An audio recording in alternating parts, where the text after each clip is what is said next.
Welcome to the Crosswind Approach podcast. I'm your host, Michael Baldree, CPA.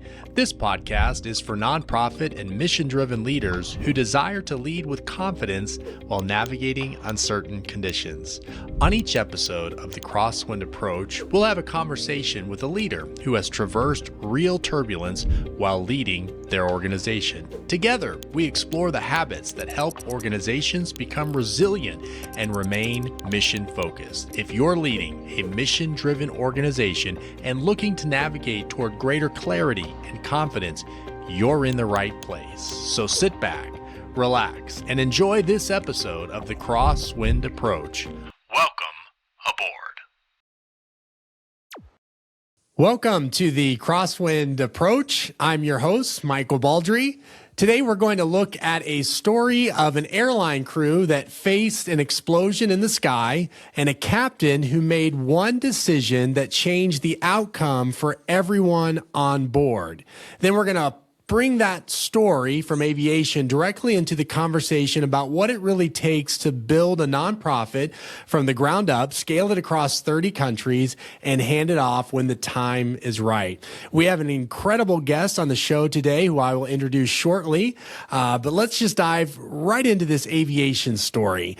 On November 4th, 2010, a Qantas Airbus A380 lifts off from Singapore bound for Sydney, Australia, carrying about 469 passengers. And 4 minutes into the flight, the number 2 engine explodes, and shrapnel from the engine tore through the wing, and it severed hydraulic lines, it punctured fuel tanks, and it disables critical flight systems. And the cockpit warning system flooded with over 50 red alert buttons flashing for the crew, scrolling faster than the pilot could even read.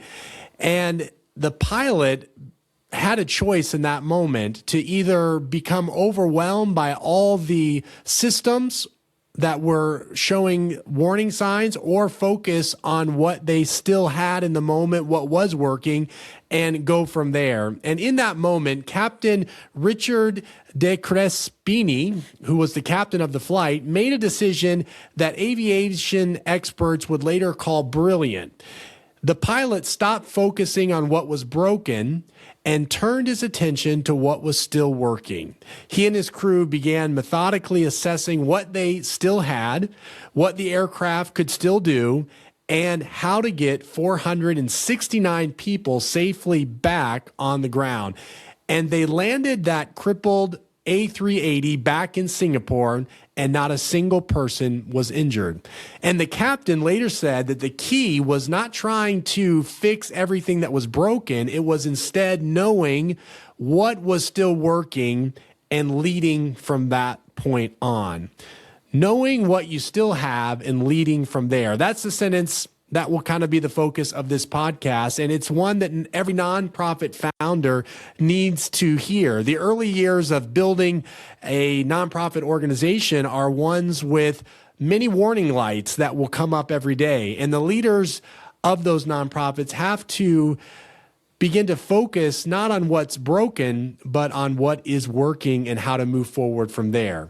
My guest today did exactly that. She built a global nonprofit from a blank page, scaled it to over 150 partners in 30 countries, and guided it through a successful acquisition by a larger institution. Megan Moon is the founder of and former president of the Humane Education Coalition, a global collective impact nonprofit advancing humane education across animal protection, environmental ethics, and social justice. Megan holds a Master of Arts in Nonprofit Management from Antioch University and a Bachelor's of Science in Humane Leadership from Duquesne University. She is the 2020 recipient of the Weller Pro-Social Leadership Award and the 2025 Do Good for Dayton Award. Today, Megan is the founder of Moon Nonprofit Consulting, where she helps nonprofits strengthen operations and grow capacity. Megan, welcome to the Crosswind Approach podcast. So glad that you're here with me today.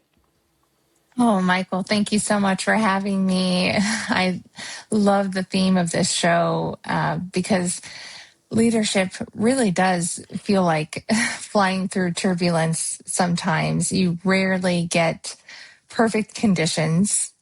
You have to make the best decisions you can with the information you have. You stay steady and you keep serving the people counting on you, just like you said. So I'm really excited for the conversation.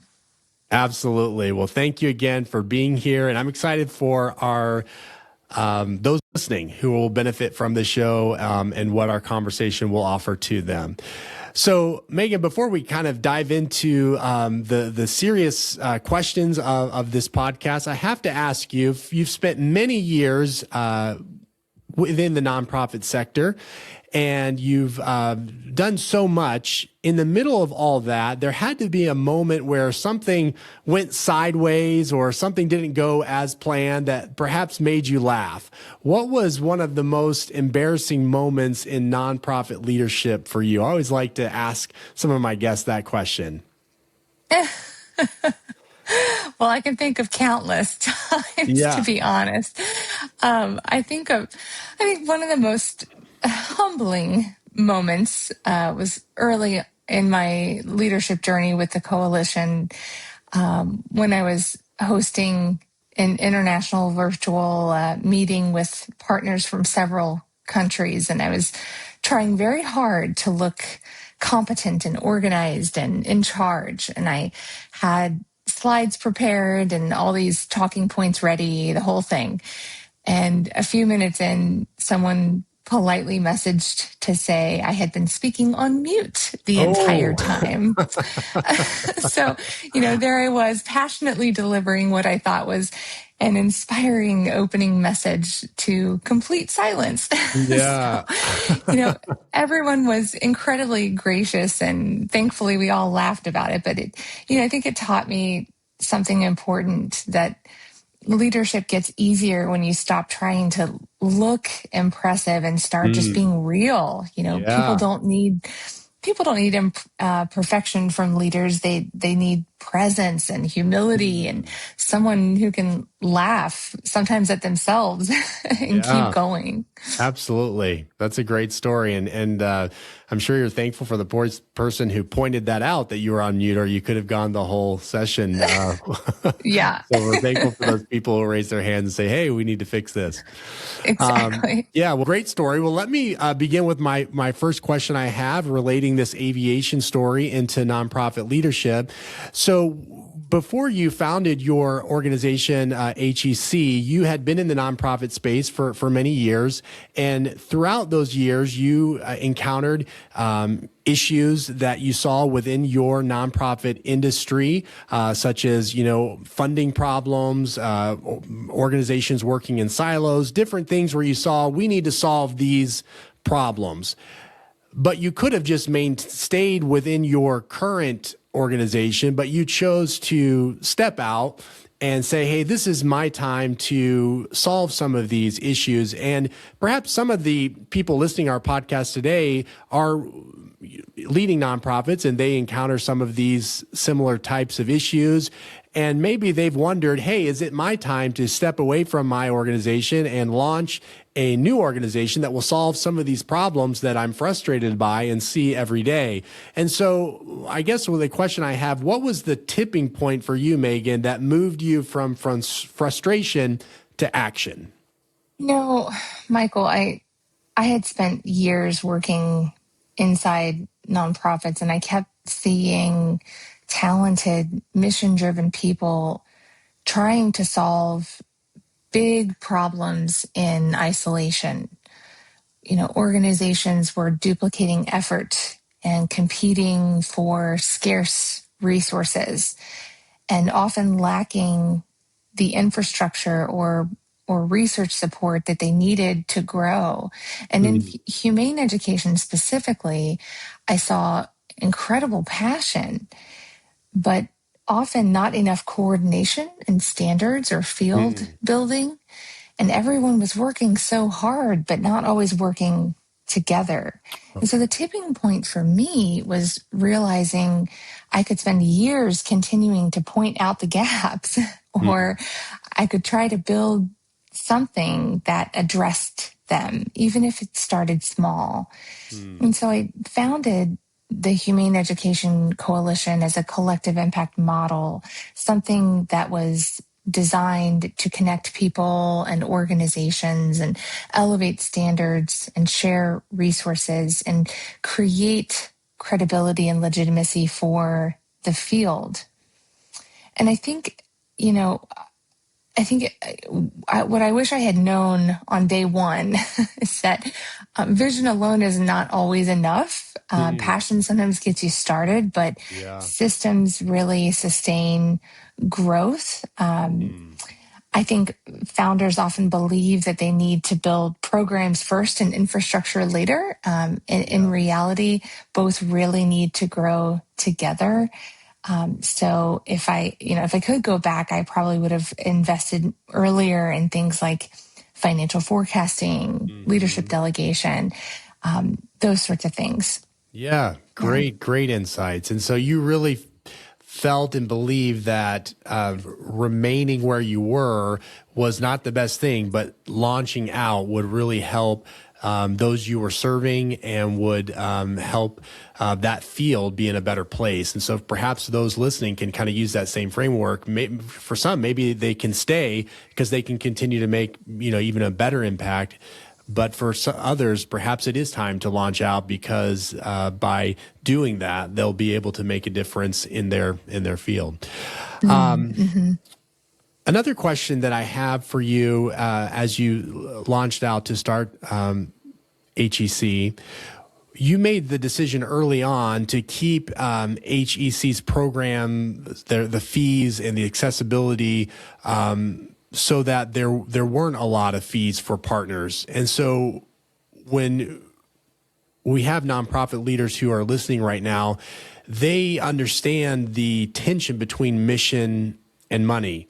And revenue diversification is one of the financial concerns every nonprofit leader faces, and it keeps them up at night. How did you fund the operations, and what lessons did you learn regarding funding as you launched out to start this nonprofit organization? Yeah.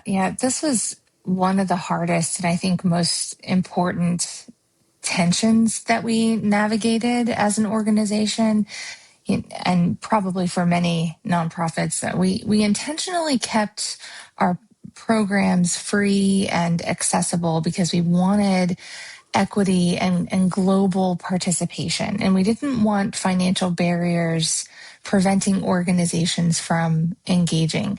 And that meant we had to be creative about revenue.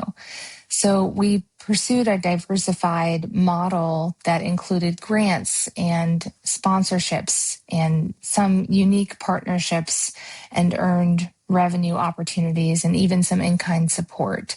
And we also focused on building credibility first, which often had to come before the funding.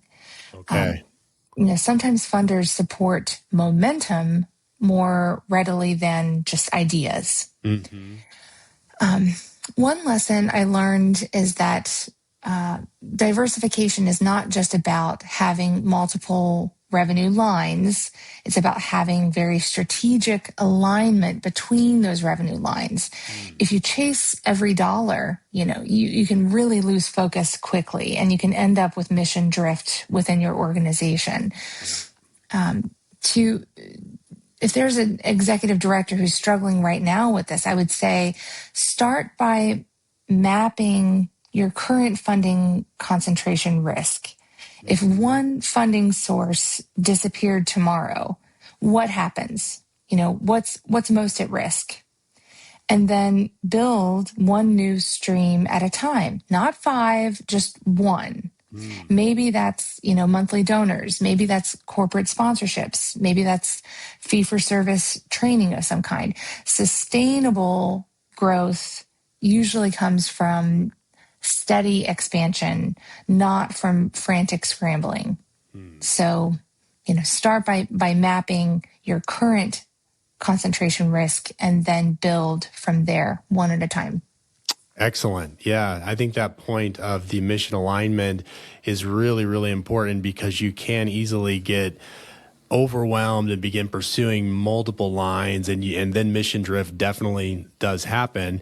At the same time, you have to begin pursuing different diversification, because if you just keep hoping that, hey, we'll be okay, relying just on this one grant or, monthly donations from individual donors, then all of a sudden when the crisis happens, if you haven't been diversifying, you can be in a real crisis. So those are great points. I love the mission alignment part though, because I have often seen where executive directors or CEOs can begin pursuing too many sources at once, and that mission drift can happen.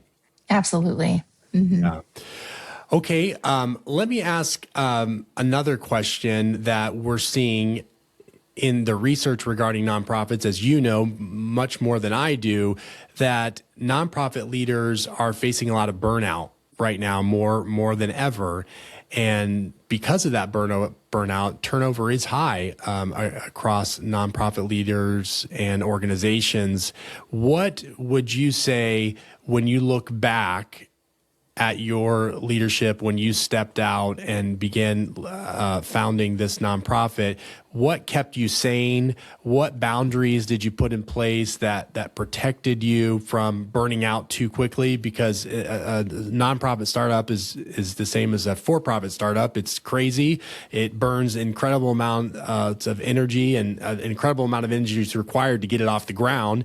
And so as you look back, what were some boundaries you were glad you were put in place, or maybe some that you wish you had put in place if you could go back in time? Yeah, I mean, there definitely came a point where the organization was growing faster than my founder habits and abilities could really support. I think many founders are rewarded very early for doing everything themselves, being fast and flexible and responsive and hands-on. But the traits that help you launch can become liabilities when you scale. And I remember realizing I had the risk of becoming the bottleneck within the organization. Too many decisions flowed through me. Too much institutional knowledge lived in my head, and too many people needed access to me to move work forward. And that was a wake-up call. The systems that helped most at that point to make change and to prevent burnout were delegation frameworks and clearer decision rights and documented processes and process mapping and leadership team development and stronger boundaries around my time. It was not easy. Yeah. And personally, I had to learn that being needed everywhere is not the same thing as being effective. For leaders listening, if your organization can't function without your constant intervention, I don't think that's sustainability. I think that's dependency. And as a consultant now, I recommend building a team and structure that can breathe without you. Excellent.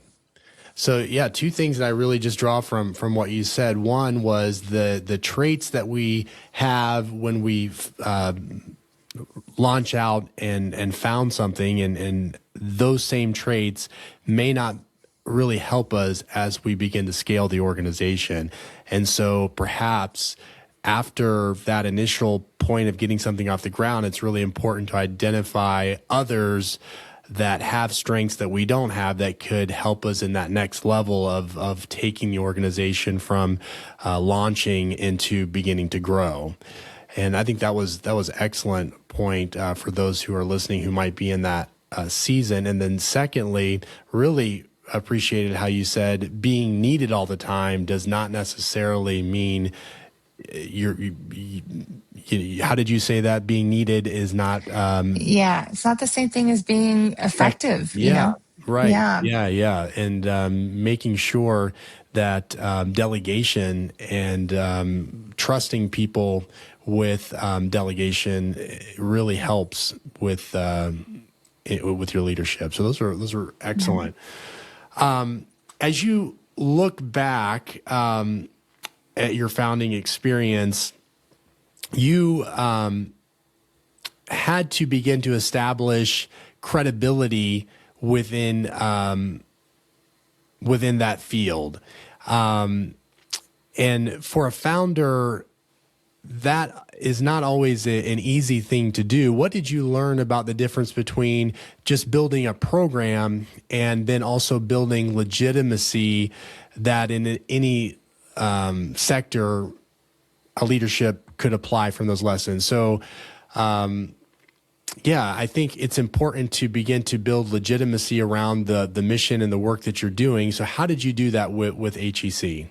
Honestly, Michael, one of the hardest things was introducing standards and accountability into a field that is so deeply rooted in passion. Because historically, humane education has not just been an academic field, it has also been a social movement.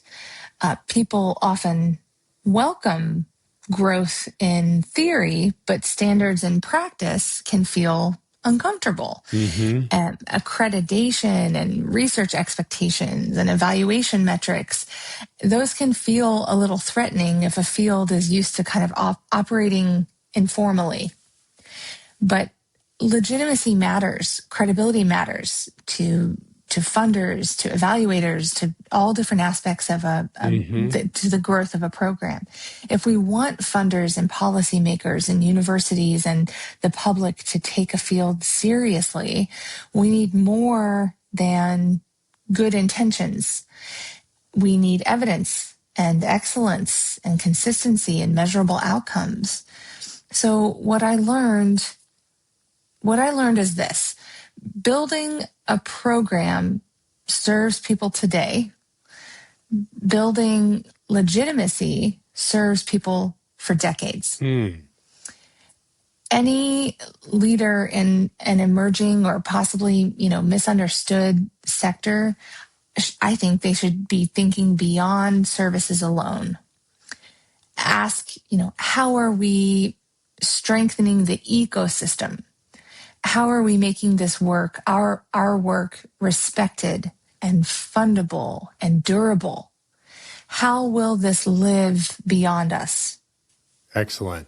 And so that is why you began to focus on pursuing accreditation standards and being able to really show that legitimacy so that then funders could have that trust and begin to invest more.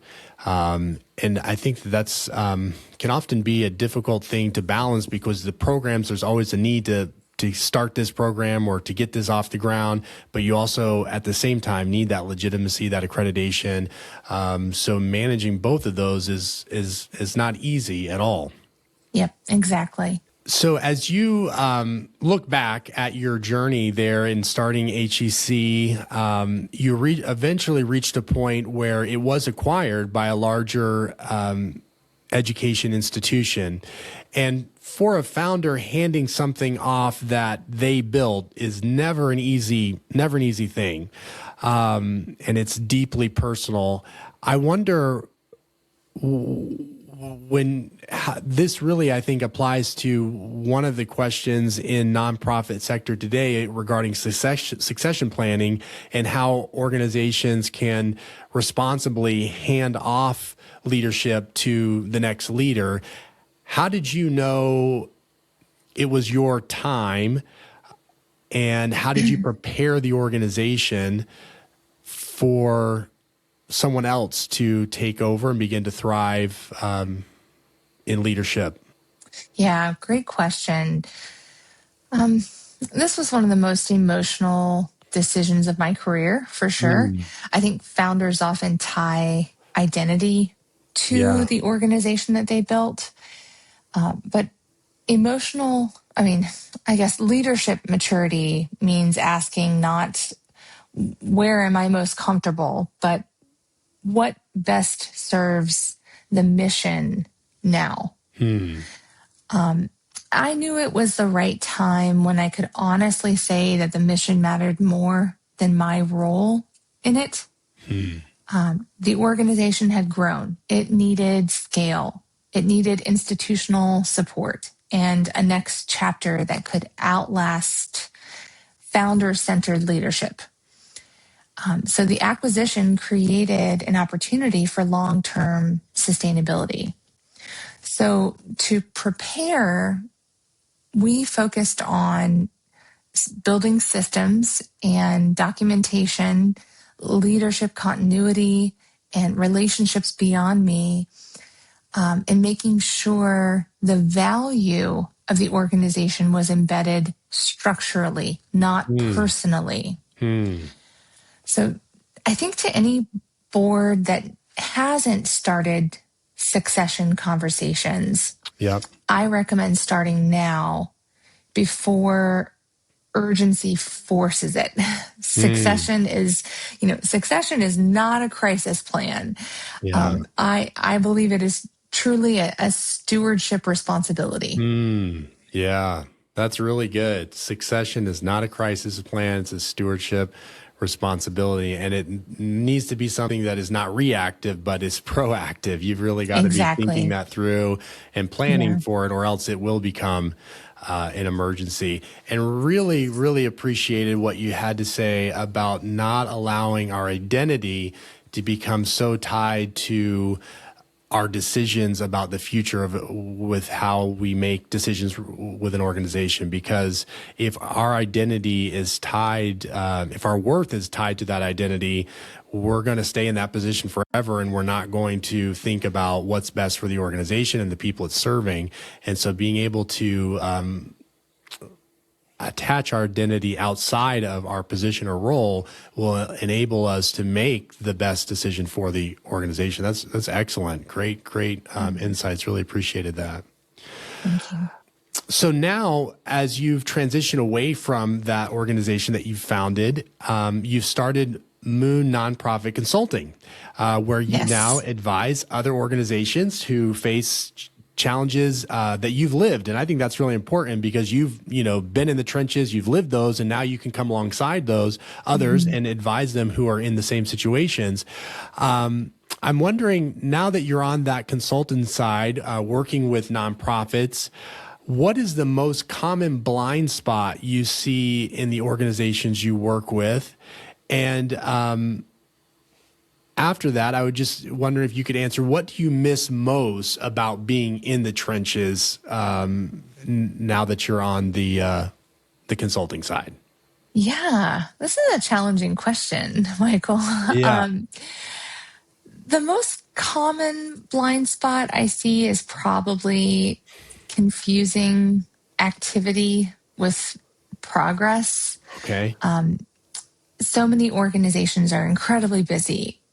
Staff are stretched thin, calendars are full, programs are running at capacity, but underneath that activity, there may be weakened systems and unclear priorities and limited financial visibility, or possibly even leadership misalignment. And busyness can mask fragility for a long time. I also see some teams underestimate or undervalue culture.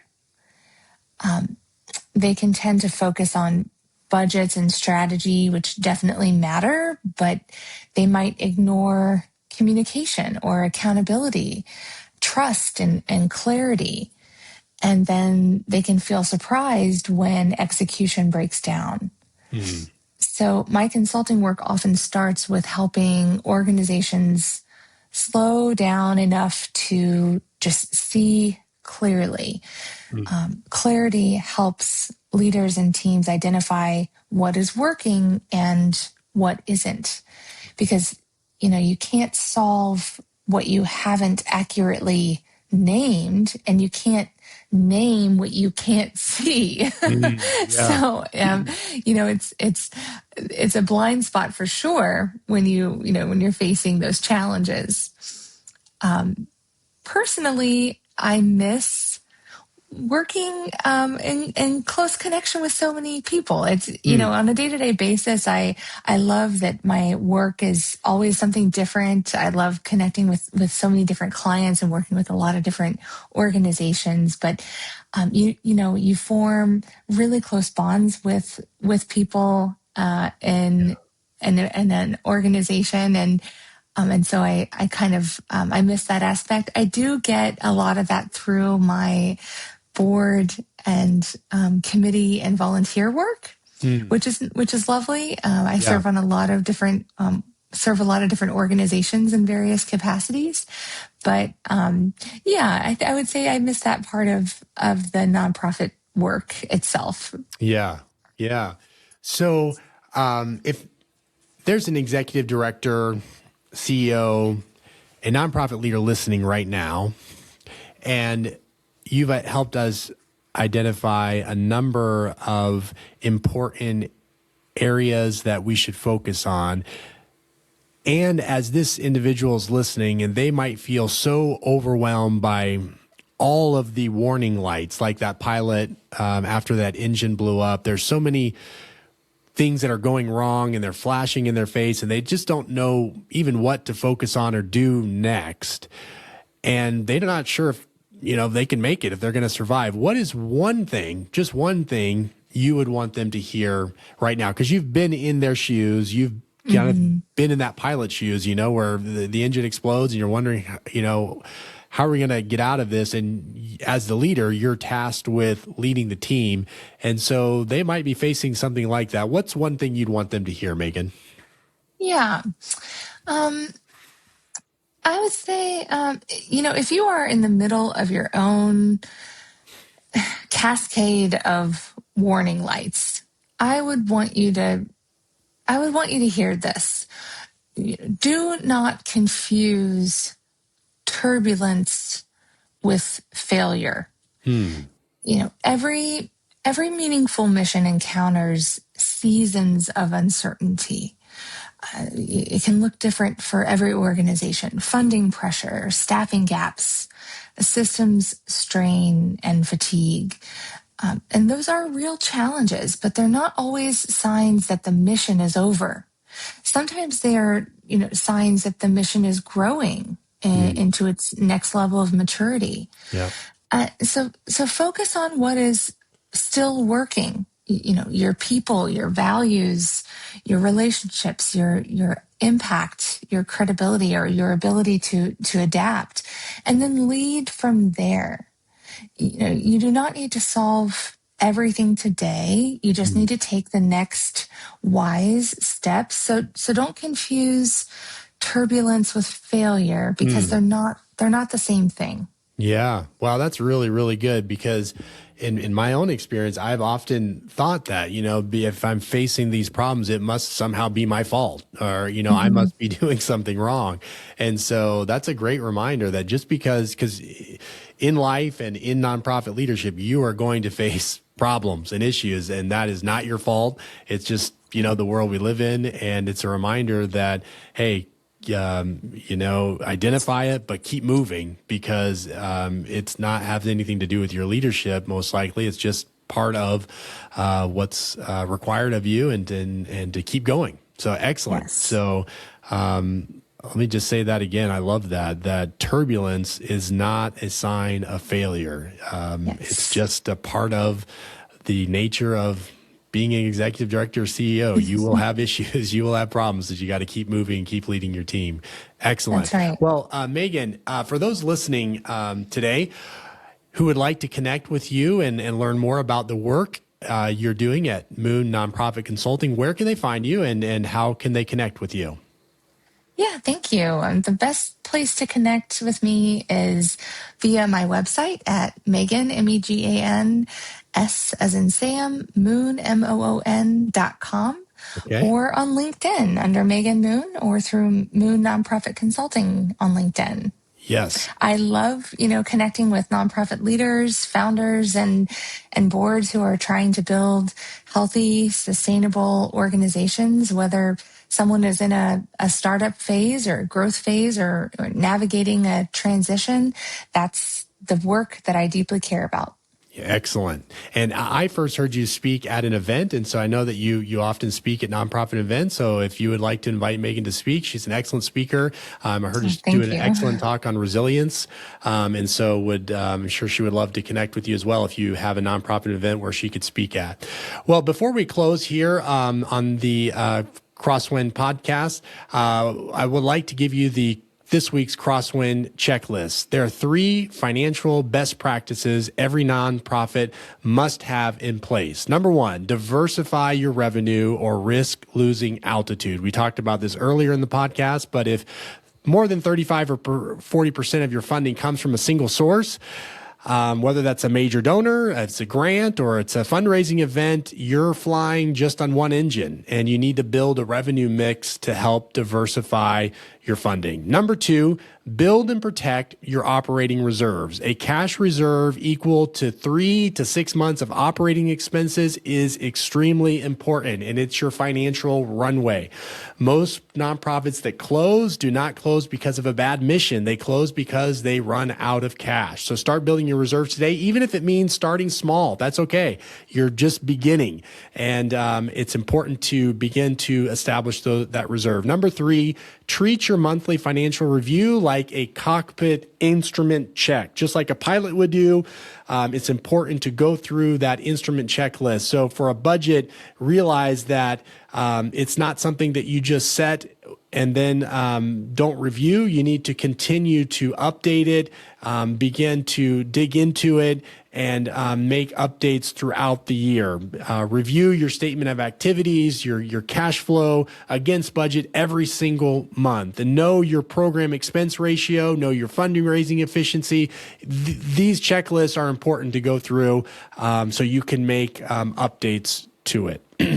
Well, that's our Crosswind Approach podcast. Thank you for joining me today. If today's conversation gave you something to think about, here are 3 things you can do right now. Number 1, subscribe to the Crosswind Approach so you'll never miss an episode. Number 2, leave a review on Apple Podcasts or Spotify. And number 3, share this episode with a founder or a nonprofit leader you know who could benefit from the conversations we have about nonprofit leadership. And finally, if you yourself have navigated turbulence as you've led at your nonprofit, I would love to talk with you and have you share your story. So reach out to me on LinkedIn and we can connect. Ladies and gentlemen, you have reached your final destination. Thank you for choosing the Crosswind Approach. Now go lead your mission with clarity, confidence, and courage. We will see you on the next flight. Thank you for joining me on the Crosswind Approach. If today's conversation helped you think differently about leadership, financial clarity, or navigating uncertainty, I would encourage you to subscribe to the podcast and share this episode with another mission-driven leader. And if you'd like to learn more about my work as a CPA and fractional CFO supporting nonprofits and mission-focused organizations, you can connect with me on LinkedIn. You'll find the link in the show notes, and I'd love to continue the conversation there. Until next time, keep your instruments calibrated, your communication clear, and your mission moving forward.